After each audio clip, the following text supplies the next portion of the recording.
Hi friends, welcome to my channel blissful blends vlogs.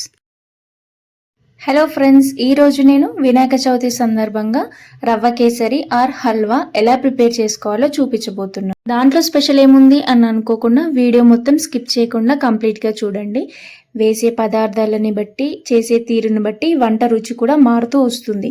ఒకసారి నేను చెప్పిన పద్ధతిలో, నేను చెప్పిన కొలతలో చేసి చూడండి. చాలా పర్ఫెక్ట్గా గనక ఒకసారి చేసి పెడితే ఇలాగే కావాలి అని మళ్ళీ మళ్ళీ అడిగి మరీ చేయించుకుంటారు మీ ఇంట్లో వాళ్ళు. సో తప్పకుండా ట్రై చేసి చూడండి. ఇక ప్రాసెస్లోకి వెళ్ళిపోతే, ఇక్కడ నేను సైమల్టేనియస్గా పాలు వేడి చేస్తూ రవ కేసరికి కూడా ప్రిపరేషన్స్ రెడీ చేస్తున్నాను. ఒక బాండి తీసుకొని నెయ్యి వేసుకొని, ప్రసాదాలకి నేను ఎక్కువగా ఆవు నెయ్యే ప్రిఫర్ చేస్తానండి. ఆవు నెయ్యి తీసుకొని ఒక గ్లాస్ రవ్వ తీసుకొని దోరగా వేయించుకుంటున్నాను. తొందరగా అయిపోవాలి అనే హడావిడిలో మాత్రం ఎప్పుడూ రవ్వని మీడియం ఫ్లేమ్లో కానీ హై ఫ్లేమ్లో కానీ వేయించుకోకూడదు. దాదాపుగా లో ఫ్లేమ్లో పెట్టుకొని మాత్రమే మనం ఫ్రై చేసుకోవాలి. అప్పుడే మనకి చక్కటి రుచి వస్తుంది. ఆ కన్సిస్టెన్సీ కూడా చాలా బాగా వస్తుంది. ఈ తేడా మీరే గమనిస్తారు.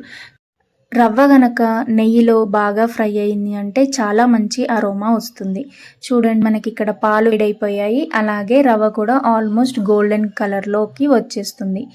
ఇలా కాస్త గోల్డెన్ కలర్ వచ్చేసిన తర్వాత మనం స్టవ్ ఆఫ్ చేసుకొని దీన్ని వేరొక బౌల్లోకి కానీ ప్లేట్లోకి కానీ ట్రాన్స్ఫర్ చేసి కాస్త చల్లారేదాకా పక్కన పెట్టుకోవాలి. ఇప్పుడు అదే ప్యాన్లోకి స్టవ్ ఆన్ చేసుకొని 2 గ్లాసుల నీళ్ళండి, అంటే రవ్వ ఏ గ్లాస్తో అయితే తీసుకున్నామో అదే గ్లాస్తో 2 గ్లాసుల నీళ్ళు అండ్ 1 గ్లాస్ నిండా పాలు తీసుకొని అవి కాస్త మరిగిన తర్వాత, నేను రవ్వ ఏ గ్లాస్ అయితే కొలిచామో అదే గ్లాస్తో చక్కెర తీసుకుంటున్నాను.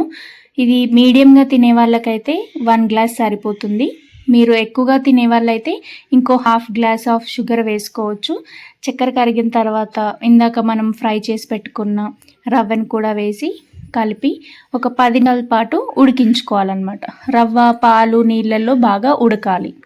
రవ్వ కేసరిని లో టు మీడియం ఫ్లేమ్లో ఉడికించుకోవాలండి.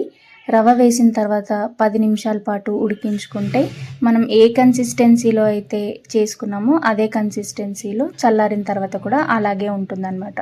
రవ్వ ఉడికింది అని అనుకున్నప్పుడు మనం ఒక 2 ఇలాచీలు తీసుకొని మెత్తని పౌడర్లా చేసుకొని ఈ రవ్వ కేసరిలో వేసుకోవాలండి.